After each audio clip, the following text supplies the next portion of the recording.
Good afternoon. So we're going to talk about how to solve a practice question for CIP. First of all, I'm going to quickly review CIP, what you learned in the lecture. Now we'll use this fact to solve practice questions. If you have any questions, you can use the chatting window to ask me questions, or you can just directly speak to me. So in lecture 2, we talk about CIP derivations. So this is what we derive. Interpretation is if you invest one, let's say F is pound, D is dollar, and the interpretation about the left-hand side is the 1 plus interest rate, pound interest rate, you're gonna get after 1 year investment. What about the right-hand side? So you convert pound into dollar using spot exchange rate. You put that dollar amount into dollar money market. So after 1 year, you're gonna get the value in the numerator. And then you're gonna convert that dollar amount back into pound using forward contract, right?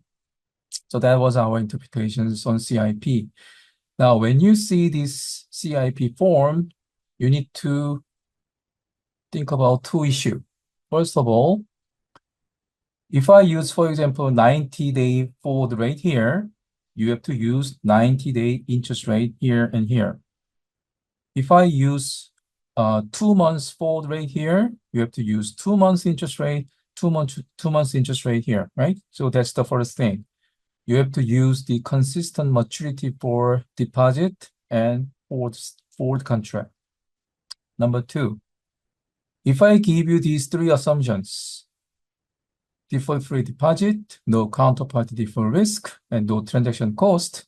If I mention these 3 things in the question, you need to know right away. You could say the CIP hold, which means you can use this formula. So the second thing you need to be careful is something like I can give you this number and this number and this number, and you are supposed to compute the forward price. If I give you spot price, IDT, forward price, you should be able to compute I pound, right? So 2 kind of question you can get by using this form. And then we derive the following things. Given CIP form, we can derive this relationship. So what is the interpretations? If CIP holds today, higher interest rate currency F should have the forward discount. It's cheaper to buy forward. It's cheaper to buy F in the forward market. That is the meaning of this one, right? So you have to know this.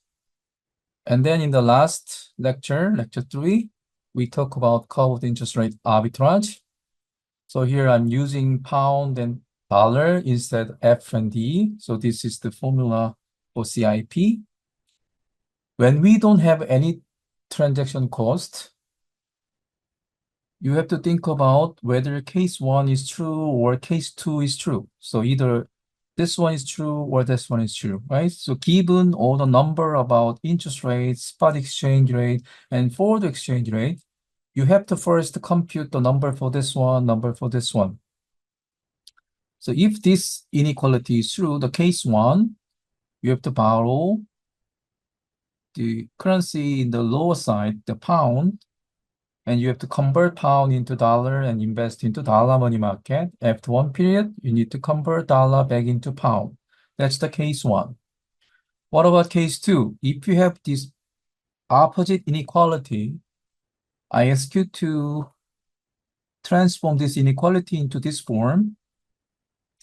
Then we can think about case 2 arbitrage strategy, which means borrow dollar, convert dollar into pound, put that pound into pound money market. After 1 period, you're going to convert pound into dollar, right? That's the second case. So we have 2 different cases when we have CIP without transaction cost. Now, the problem with this formula is, in real practice, you have to use either bid or ask price. When you borrow money, you have to use ask price. When you deposit money, you have to use bid price. When you buy pound, it's ask price, those things, right? So we talk about CIP with transaction cost, more realistic case. So we still have two case, but now we have to use right prices. Right prices like this. So if you're not sure about this one, you have to go back to slide. Basically, the logic is same as this one. So everything is same, except for what is the right price you have to use in each step, right? That's how we got this CIP form with transaction cost. Logic is same, you just need to use right prices. So finally, this is the CIP form with transaction cost. So what about this one? This means what you have to pay after 1 year is bigger than what you're gonna get from your the arbitrage strategy. So no one is going to conduct arbitrage strategy. So you can say CIP hold. The second one is so you can borrow dollar and convert invest into pound money market. The case two means what you have to pay after 1 year is bigger than what you're gonna get from conducting arbitrage strategy. So you are not gonna implement arbitrage strategy for case one and case two. So you are not gonna borrow pound, invest in the dollar money market, or you're not gonna borrow dollar and invest into pound money market. So in both cases, we can say that CIP hold. In other words, you don't have any incentive to implement arbitrage strategy. In these two cases, you have an incentive to implement arbitrage case. Now, given this summary, let's talk about practice questions. So first, practice questions.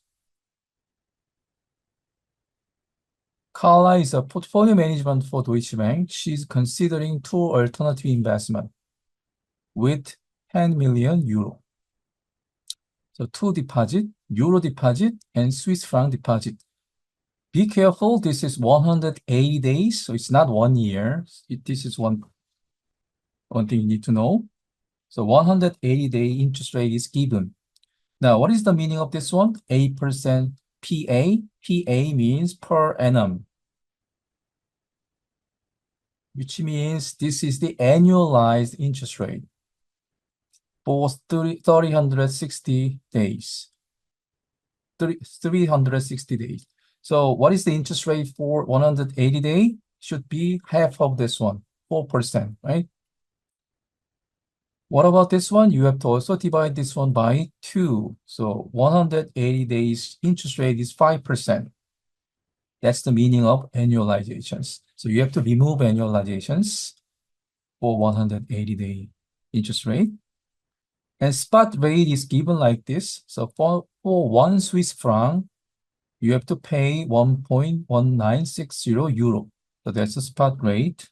So I'm going to use this symbol, spot rate of CHF EUR. CHF is in the denominator, EUR is in the numerator. So 1.1960. Given this spot rate, you can get spot rate of EUR CHF. This is from lecture 1. You can use reciprocal of this one to get spot rate of EUR CHF. You should know this one now. Now we also have 180-day forward rate. So be careful, we should have same maturity here. One CHF, you have to use 1.2024 euro. So using this symbol, I can write down like this. Forward rate of CHF EUR is this one. How can we get forward rate of the EUR CHF? The reciprocal, right? So you should know this one. And we're gonna talk about the two different investment. First investment, you're gonna invest 10 million euro into euro deposit. So that's the first investment. What about the second investment? You're gonna invest 10 million euro. You're gonna first convert euro amount into Swiss franc, and you're gonna put that Swiss franc amount into Swiss franc money market. And after 180 days, you need to convert that back into the euro. And you're gonna compare those two. So two different money market investment, one on euro, the other one on Swiss franc. So let's start with the euro deposit. So you're gonna put the 10 10 million euro into euro money market, and interest rate is 5% because 10% per annum means 5% per 180 days. So after 6 months, 180 days, this is the one you're gonna get. Now, when you compute these kind of questions, I recommend you to write down that also in symbol. Because sometimes it's not easy to see the relationship with symbol. You will see what I mean by that in a minute. Sometimes it's better to see the relationship by looking at the symbol. So what I mean by that. So this is first investment, investing into euro money market. What about investing into Swiss franc money market? So you have to convert 10 million euro first into Swiss franc. For that, you have to multiply 10 million euro by spot rate of EUR-CHF or CHF-EUR. Which one you have to multiply? EUR-CHF or CHF-EUR? Here I'm multiplying by EUR-CHF. Why? Then EUR will be cancelled. So EUR is in the denominator. So this one will be cancelled, and you can get CHF amount, right? Now, what is the spot rate of EUR-CHF? We already compute that here.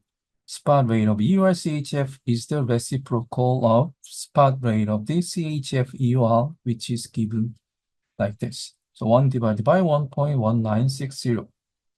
So once I multiply 10 million euro with 1 divided by 1.1960, this is the Swiss franc amount we're gonna get. Once we get this Swiss franc amount, you need to put that amount into Swiss franc money market for 180 days. So what is the interest rate? So 8% per annum means, in terms of 180 days, it's a 4% interest rate. So we're gonna multiply this amount by 1.04, the 6 months interest rate. And so after 6 months, this is the one you're gonna get, right? Now, after 6 months, you can use forward contract to get the euro amount. So you're gonna use forward contract available today to compute it. So what you need to do is you have to sell this Swiss franc amount at the time after 6 months, and you're gonna get euro amount. Now, which rate you have to use? Forward rate of CHF-EUR or forward rate of EUR-CHF? Remember, you're converting CHF into euro. That means CHF should be cancelled. That means CHF should be in the denominator. And CHF will be cancelled, and you're gonna get euro amount. So what is the forward rate of CHF-EUR? It's given here. So this is the euro amount you're gonna get. Now you can compare this euro amount with the previous euro amount. Obviously, this is bigger, right? So it's better to invest into euro money market. Now, what you see here is the violation of CIP. Both are risk-free. You are supposed to get the same return, but you have different return. That means you can do arbitrage strategy, yeah? If you have any question, you can ask me using chat window or speak directly to me. Now, if you have this inequality, what should we do? For that, rather than using the number, it's not easy to see the relationship clearly. In the previous case, I said it's better to write down like this using symbol 1 plus IUR, right?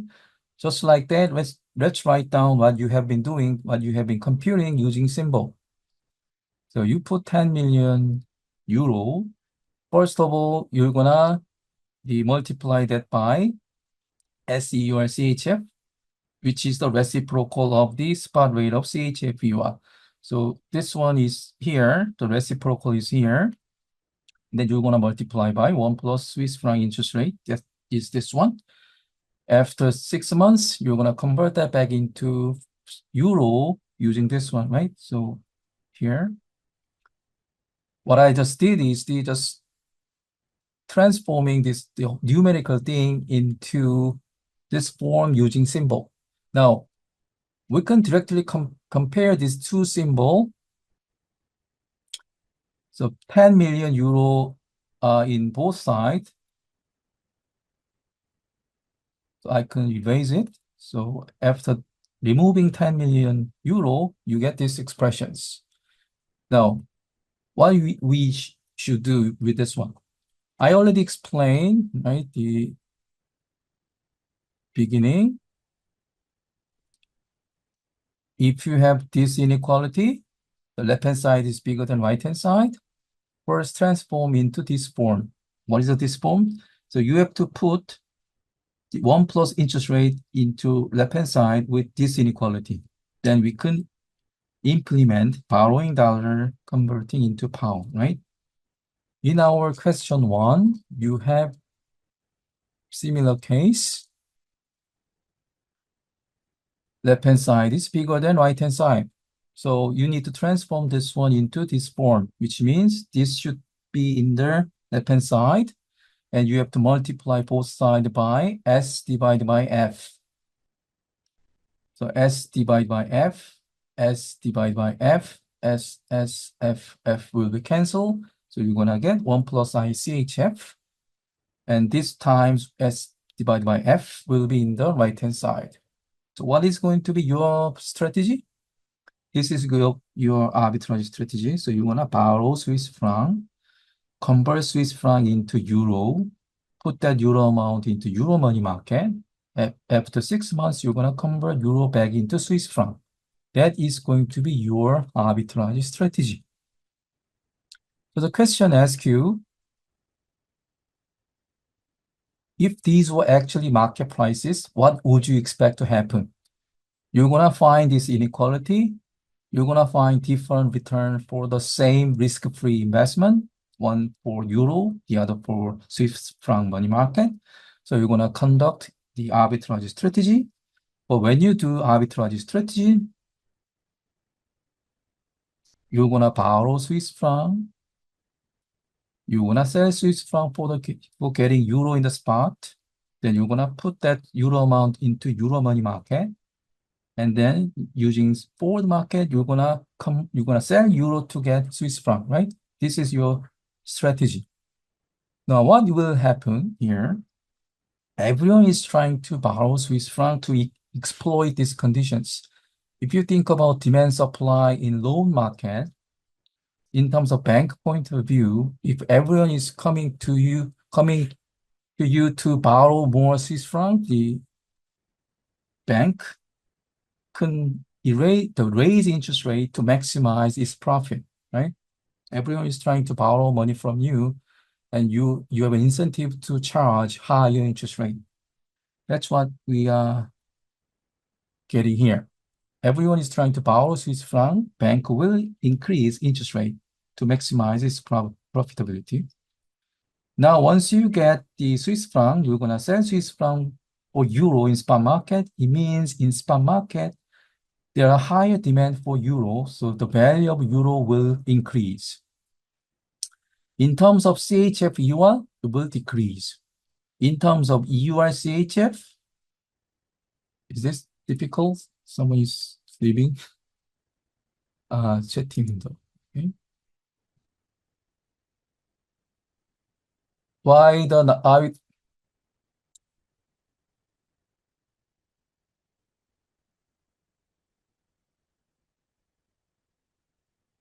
you can put 10 million euro here. You can put 10 million euro here, but you can see the same number in both sides. So it's easier to think about just inequality like this without looking at 10 million euro. But so equilibrium return would be between,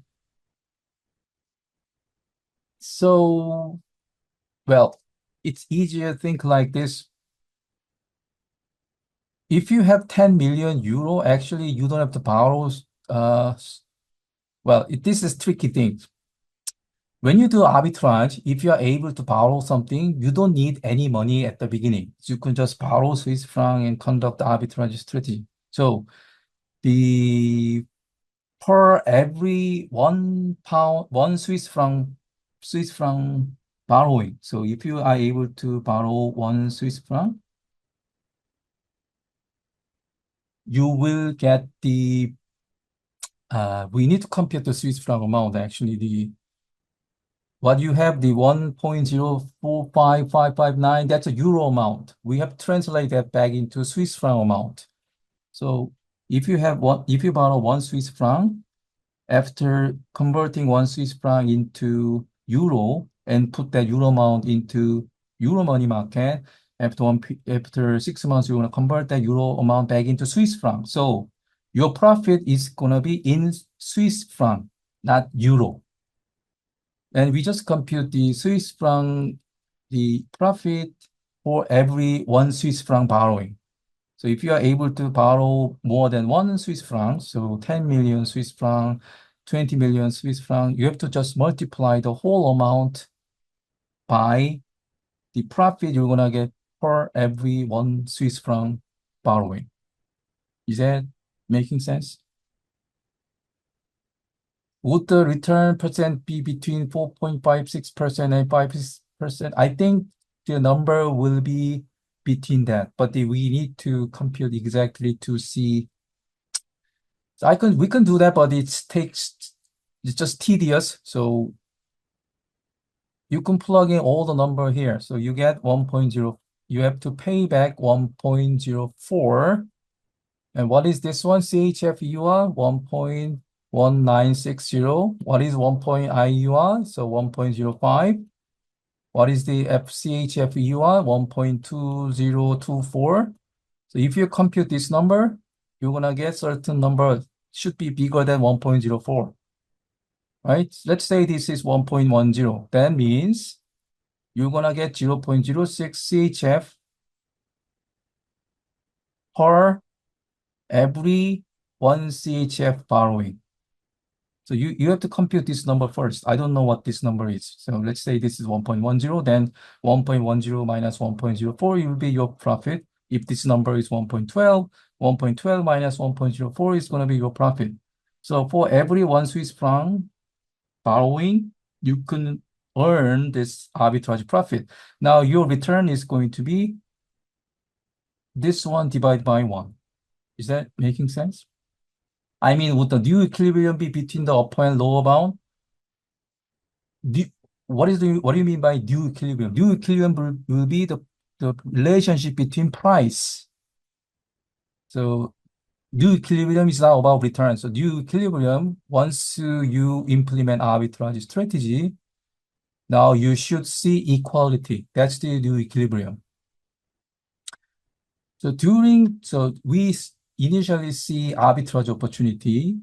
We exploit that opportunity.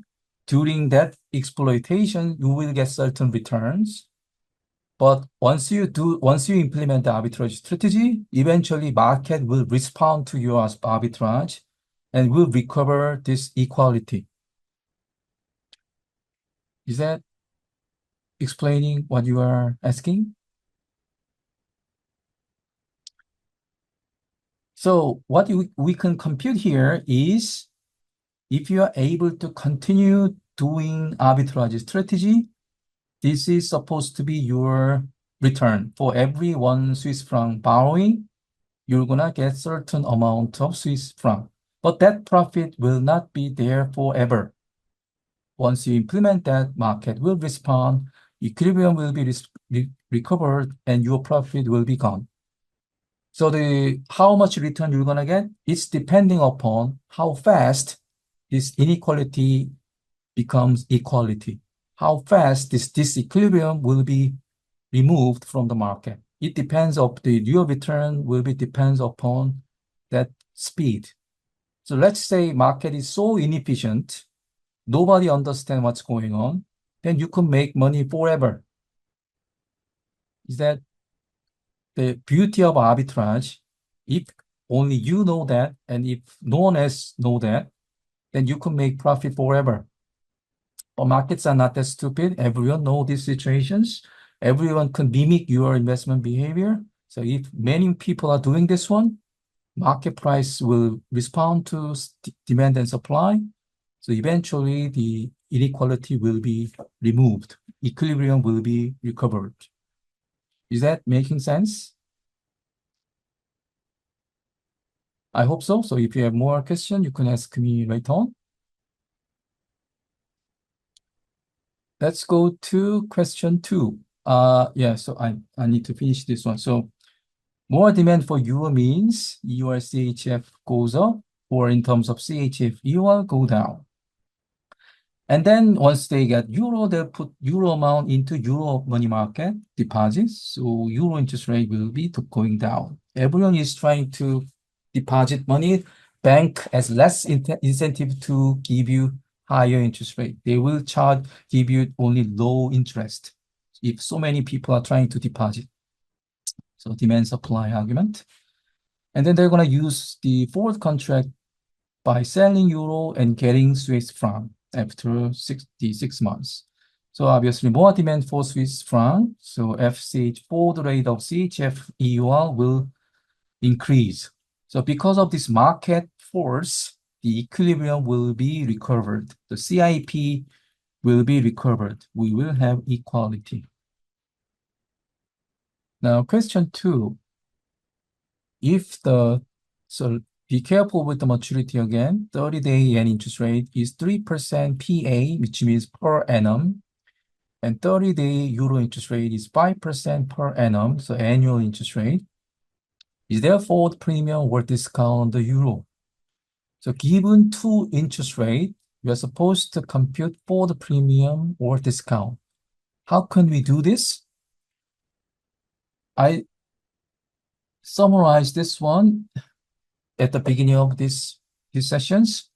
So higher, the interest rate with higher, the currency with higher interest rate should have forward discount, right? So we have this relationship. What is this one? What you have in left-hand side is how you compute forward premium or discount of F, the currency in the denominator. It's from page 72 of topic 1 slide.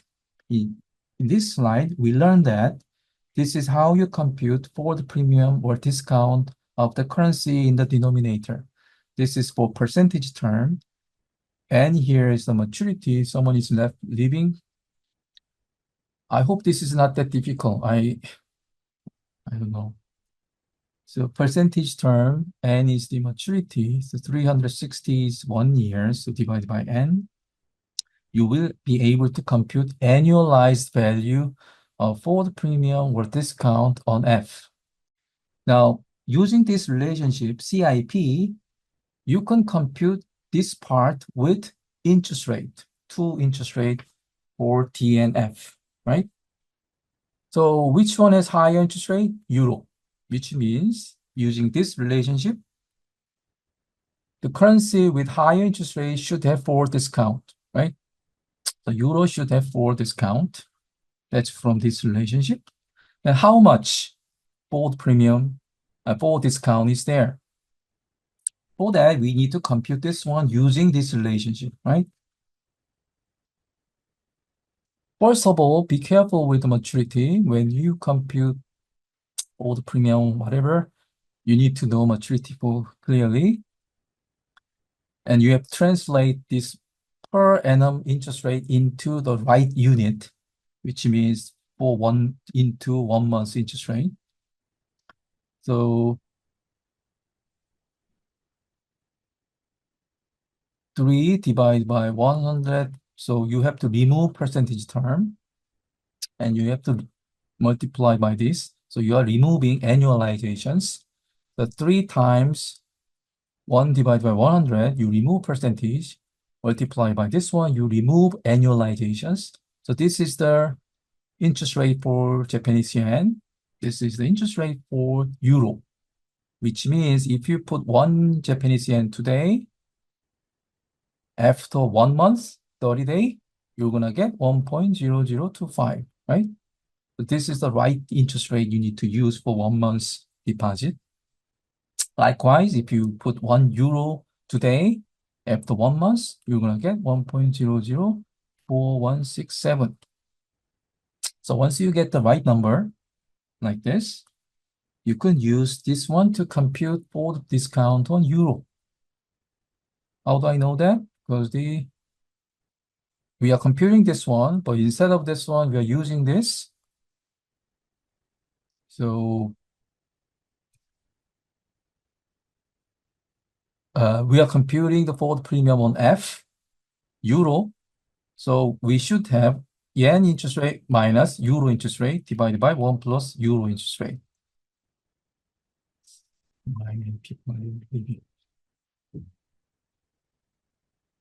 So the yen interest rate minus euro interest rate divided by 1 plus euro interest rate, just plugging all the number, you get minus 1.99. What is the meaning of minus?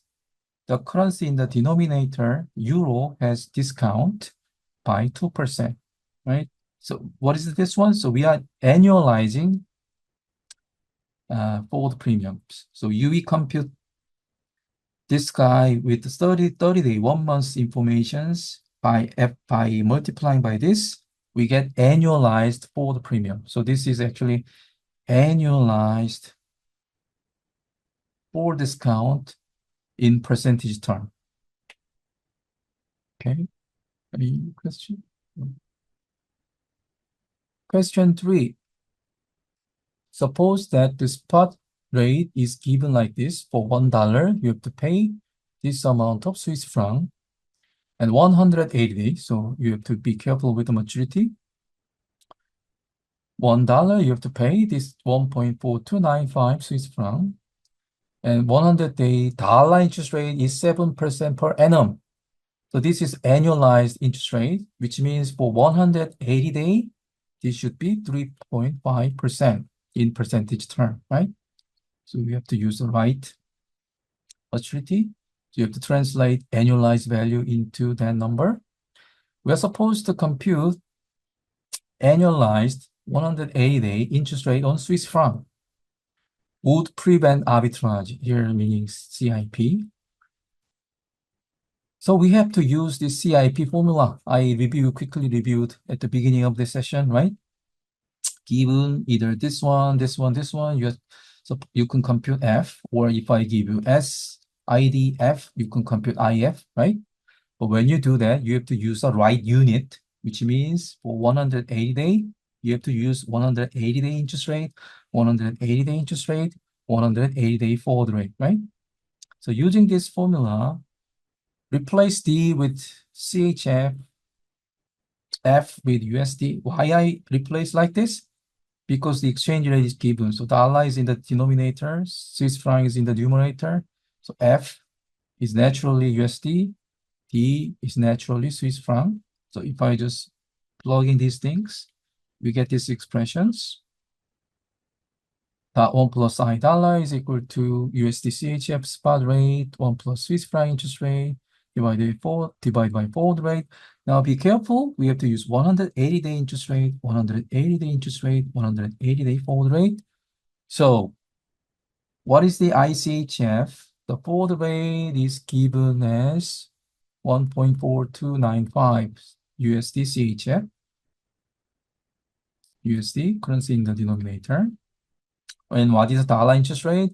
7% per annum, which means for 180 days, just 3.5%. Now you have to remove percentage when you compute interest, right? 1 plus 0.035 divided by, what is the spot rate of the USD CHF? 1.4706. So you get 0.0061. Now be careful, this is not annualized interest rate. This is the 180-day interest rate. Now this question asks you to compute annualized value. So you have to multiply by 2. And it's better to write down in percentage term. So 180 days interest rate times 2, you get annualized interest rate. By multiplying by 100, you get annualized interest rate in percentage term. Any question up to this point? I don't see anything, so let's go to question 4. As a trader for Goldman Sachs, you see the following price from 2 different banks. So you are investor, not a dealer. So you get these prices from two dealers, banks. So 1 year euro deposit. So this is deposit rate. This is the borrowing rate. So you are investor. When you borrow money from bank, you have to pay this interest rate per annum. So this is annualized interest rate. Everything is 1 year. So basically, we don't have to transform annualize into any maturity. We can just use this number directly. And spot exchange rate, first one is the bid rate, second one is the ask rate. So in terms of dealer point of view, dealer buy euro with this price, dealer sell euro with this price. 1 year forward exchange rate market, dealer buy euro with this price, dealer sell euro with this price, right? So you are investor. When you buy euro, this is the price you're gonna pay. Always investor lose by transacting with dealers. Pay higher cost when they buy, and when they sell, they got lower price, right? Anyway, given these informations, this question asks you to think about whether you can do covered interest rate arbitrage. So one person also left. Okay, so this is someone has a question or no question? We quickly review this one, right? What is the meaning of this? What you need to pay after 1 year. So you're gonna borrow F, one currency today. This is the one you need to pay back after 1 year. What about this one? You're gonna convert F into D. You're gonna put that D into D money market. After 1 period, you're gonna convert D back into F. Should be D over F. It's a typo. Why we have dollar? Oh. Now, why this is ask price? Because you are borrowing F. You have to pay back ask rate. Why you have bid here? Because you are selling F. You are selling F in terms of dealer. Dealer is buying F, right? So this is bid price. And then investor will put that D amount into D money market. So which rate? Deposit rate. So bid is the deposit rate. So given this formula, and you have to convert that back into F after 1 year. Now this part is not easy to understand by just looking at this one, but it's better to invest here, understand here. Anyway, so how can we use this formula for our question? It's natural to replace F with EUR. Why? Because the EUR is in the denominator here. F is in the denominator. So I'm gonna replace F with euro and D with MIL. Then given this exchange rate and P then ask price for interest rate, we can get these expressions. So instead of F, we put euro. Instead of F, we put euro. Instead of D, we put MIL, right? Instead of D, MIL, like this. So first of all, you're gonna do, well, once you get this inequality, you can just plug in all the number here. You don't have to go through this strategy to think about whether it's profitable or not. If you get this number, if you compute this number, you can just plug in number from here, right? Directly. What is the ask rate? Ask rate is 6.125. So it's a 1 plus 1, 0, 6.125, right? What about this one? EUR, MIR, bid, EUR, MIR, bid, this one, right? 4.6602. What is this one? Bid rate is 10.5%, so 1.105, right? What about EUR, MIL ask? EUR, MIL ask, this one, right? So this number is 4.9650. So even without thinking about this, just using this formula, you can compute this guy. So what is the number? I have a number here, yeah. The number is 1.037164. So left-hand side is bigger than right-hand side. This one is bigger than this one. That means what you have to pay after 1 year is bigger than what you're gonna get. So you're not gonna implement CIP, right? So even without thinking about how to implement, you know the answer already by just using this formula. But anyway, let's go through this step one by one. So you're gonna, today, once you identify this opportunity, we don't know whether this opportunity is true or not. Here, what you are trying to do is whether this inequality is true. So we're gonna just implement arbitrage strategy as if this is true. But at the end, we're gonna find opposite inequality. That means our initial assumption is wrong. We suppose this one at the beginning, we implement strategy, but it turns out we have opposite inequality. So our strategy is, we shouldn't implement this strategy because you're gonna lose. That's how we solve these questions. Anyway, let's go through this one by one. So you're gonna borrow euro at ask rate 6.125%. And you're gonna sell the borrowed euro to get ringgit in spot market. So you are converting euro into ringgit. You are converting euro into ringgit. What is the exchange rate you're gonna use? You're gonna use EUR, MIR. Then EUR, the currency in the denominator will be canceled, and you're gonna get ringgit amount. That's EUR, MIR. Bid rate or ask rate? You are selling euro in terms of dealer. Dealer is buying euro, so should be bid rate. So once you get ringgit amount, you're gonna invest ringgit amount at ringgit bid rate, deposit rate, 10.5%. Now, after one period, you're gonna get ringgit amount, but you want to convert ringgit amount back into euro. You don't want to take FX risk. So today, you're gonna sell ringgit amount. What you're gonna get after 1 year, you're gonna sell that amount forward for euro today. Which price? You are converting ringgit into euro. So ringgit MIR into euro. So which rate you're gonna use? MIR, EUR. Then currency in the denominator MIR, and MIR will be canceled, and you're gonna get euro amount. Now, which rate? Bid rate or ask rate?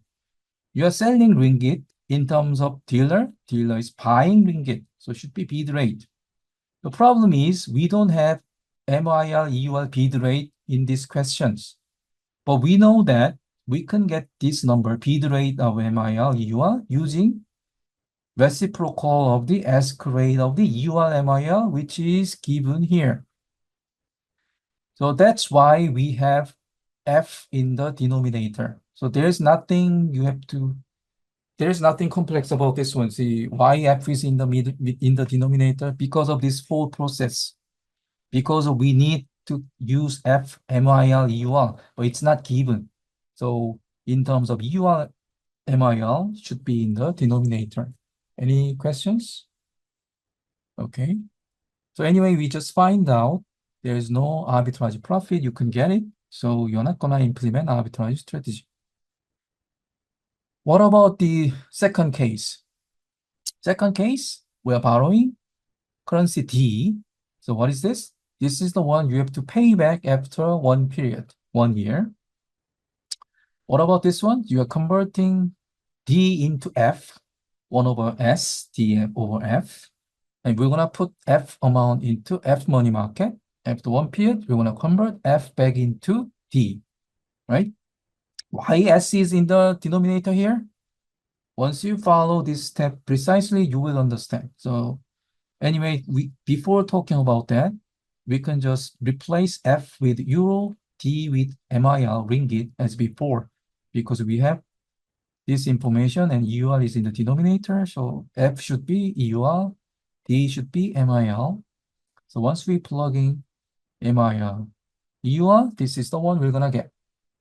Now, even without looking at this one, you know what is this number, what is this number, what is this number, what is this number. Since the MCQ is this year exam is going to be open book exam, if you have this formula with you when you take the MCQ questions, I think you can write down this one very easily, right? You don't have to even memorize this one. So anyway, once you plug in all the number, so ask rate is this one, bid rate is this one, bid rate is this one, ask rate is this one. Just plug in the number. Even without looking at the strategy, you will find out left-hand side is less than right-hand side. What is the meaning? If you borrow ringgit and in convert invest into euro money market, after one period, what you're gonna get from investing the euro money market, the ringgit amount is bigger than what you have to pay for, right? So you're gonna implement this arbitrage strategy for sure. So how you are going to implement it? So you're gonna borrow ringgit at ask rate of the MIR, which is 10.625%. And then you're gonna sell ringgit to euro. So you're gonna convert ringgit into euro. Which exchange rate? Should be MIR, EUR. Why? Because the currency in the denominator, this one will be canceled and you're gonna get euro amount. Now, is this a bid rate or ask rate? You are selling ringgit in terms of dealer. Dealer is buying ringgit. So should be bid rate. Now, do we have MIR, EUR bid rate here? We don't have that. Well, we know that bid rate of the MIR, EUR in spot market is the reciprocal of the ask rate of the EUR, MIR. MIR, EUR reciprocal, right? That is the reason why we have S in the denominator. So there is nothing complex about sometimes do we have S in the denominator or F is in the denominator? You shouldn't ask like that because if you understand what we are doing one by one precisely, the formula is correct, right? Anyway, once you get the euro amount, you're gonna put the euro amount into euro money market at bid rate. And then after 1 year, you're gonna convert euro amount back into ringgit. Now you don't want to take FX risk. So today you're gonna sell euro using forward contract, right? So today you're gonna sell euro amount and getting ringgit. Which rate? I don't want to repeat anymore. So it's EUR, MIR. So EUR will be canceled and you're gonna convert EUR into ringgit. Which rate? Ask rate or bid rate? Should be bid rate because you are selling euro. Dealer is buying euro. So bid rate, right? If you understand this whole step, everything is just application of its formula. Not that difficult, I think. Anyway, so that's the question 4. What about question 5? Question 5 and question 6 are very simple, so we can do this one very quickly. As an importer of grain into Japan, so you are Japanese in these questions. You are importing grain from the US. Now you have to pay dollar amount in the future. And you have this information available today. Spot rate, 90-day forward rate, 90-day dollar interest rate, 90-day Japan interest rate, annualized value. Now, remember you are Japanese. You're gonna compute your profit and loss in yen, Japanese yen term. But you have to pay dollar amount.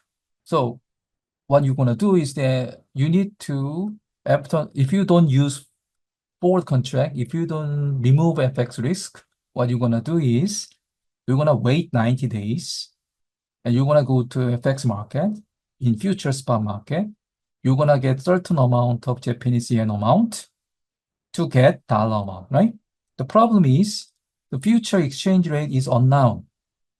If yen depreciate to dollar, if yen depreciate to dollar, extreme case, let's say yen has no value in the future.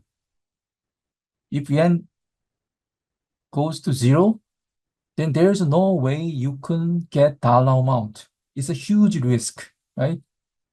As a Japanese importer, your everyday transaction, everything is in yen term.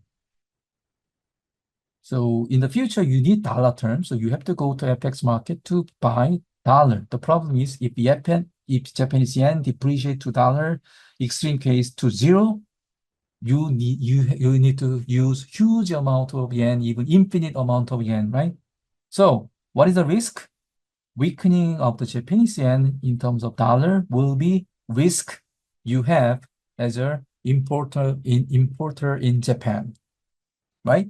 So what you can do is you can just use forward contract today. You can sell, you don't have to sell, you can buy dollar amount at this forward rate. You're supposed to get dollar amount using forward contracts. If there's no counterparty default risk, you will get this dollar amount for sure by using forward contract available today at this rate, right? Now, why do we have interest rate like this? That's the actually answer for the second one.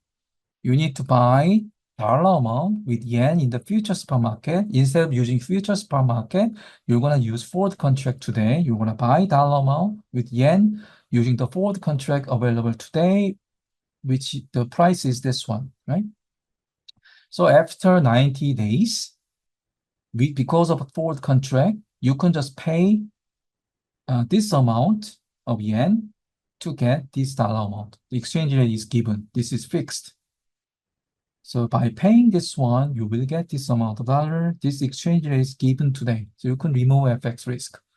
Why do we have interest rate? Let's say we don't have forward rate. So given CIP formula, right? IF is equal to S1 plus ID divided by F, right? Given this CIP, I told you, if we have interest rate here, spot exchange rate, you can compute forward rate, right? For certain currency, we may not have forward contract. For those currency, we can synthesize forward contract using interest rate, and spot exchange rate. It's called money market hedging.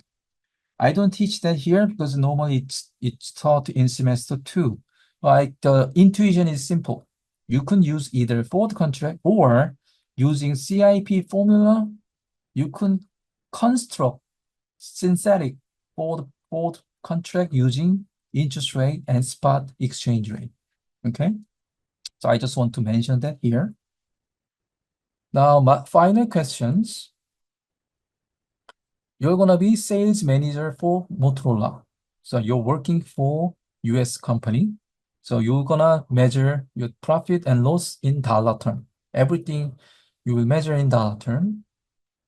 And then you're gonna export cellular phone to a British distributor, and you're gonna get 700,000 pounds in the future after 180 days. What is the FX risk? The problem is you are measuring everything in dollar, but you will get pound amount for sure, but we don't know what is going to be dollar amount of this guy in the future. Future exchange rate is unknown. The dollar amount, in terms of dollar amount, there's a uncertainty.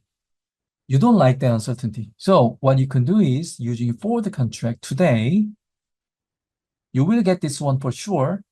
Today, using forward contract, you're gonna sell this amount and get dollar at forward rate available here.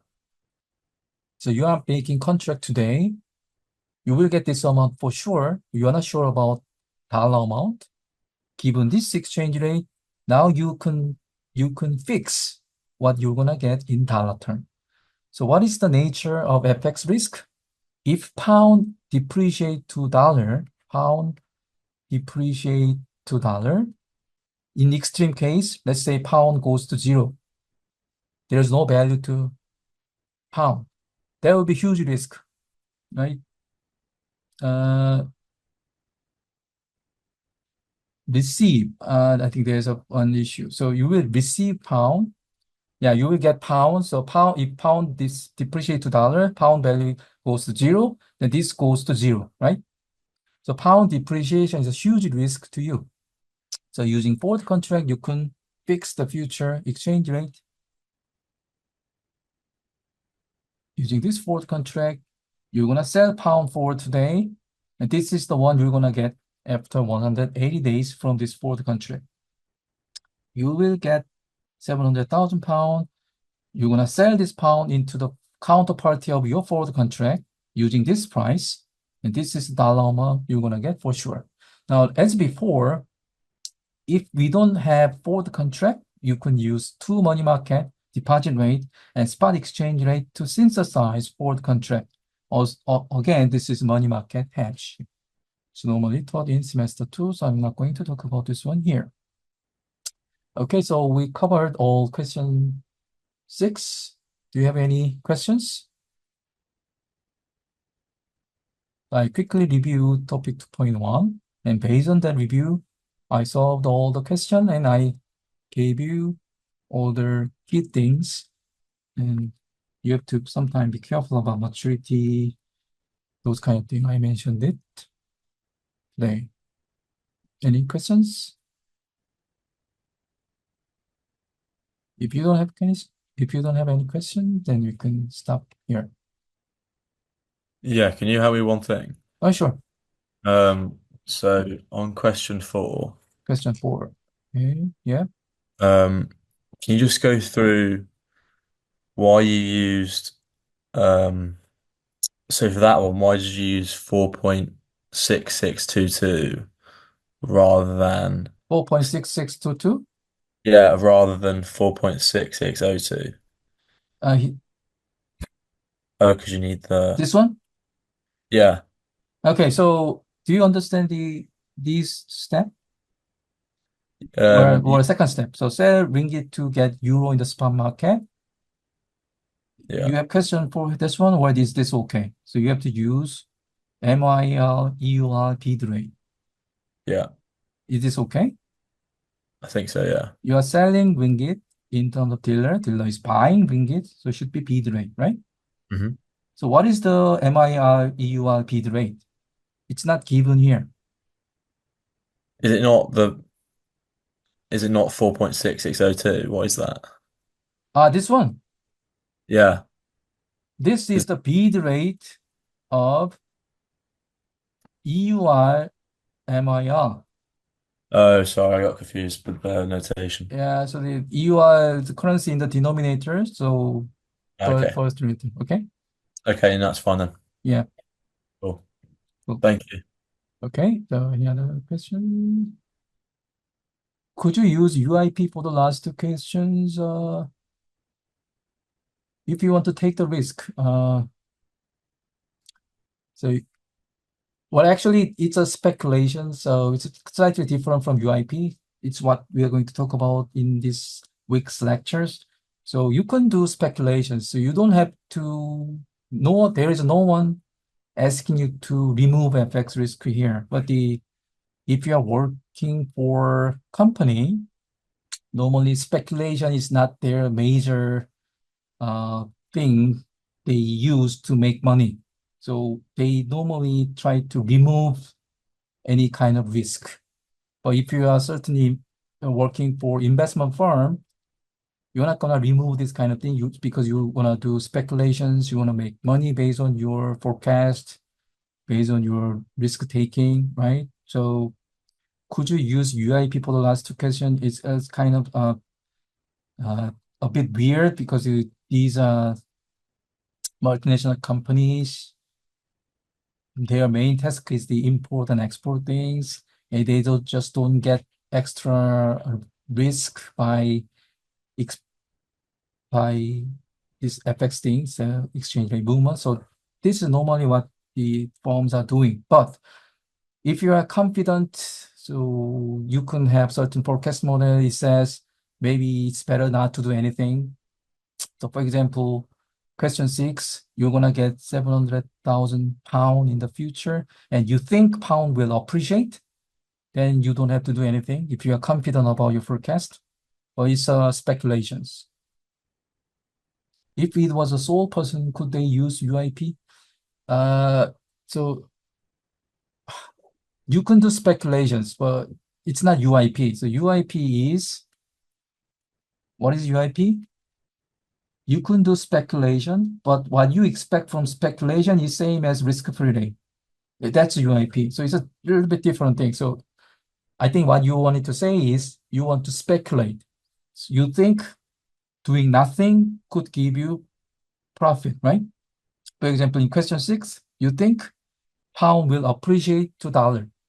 So you don't want to remove the FX risk, right? You don't want to use forward contract to remove FX risk. You want to take the FX risk. Why you are doing that? Because you expect to earn certain things. If UIP is true, you are not gonna get anything, right? That's the UIP. UIP says what you expect to earn is just risk-free rate. That's weird things. If you are exposed to risk, if you do speculation, you expect more than risk-free rate. So UIP is not the one you want to use in this sentence. You want to say something like, I don't want to remove FX risk. I want to take the risk because I think pound will appreciate in question 6. That should be the one you have to say. So you cannot say, could they use UIP? You could say, could they speculate? Yes, if they think taking this risk is profitable on average.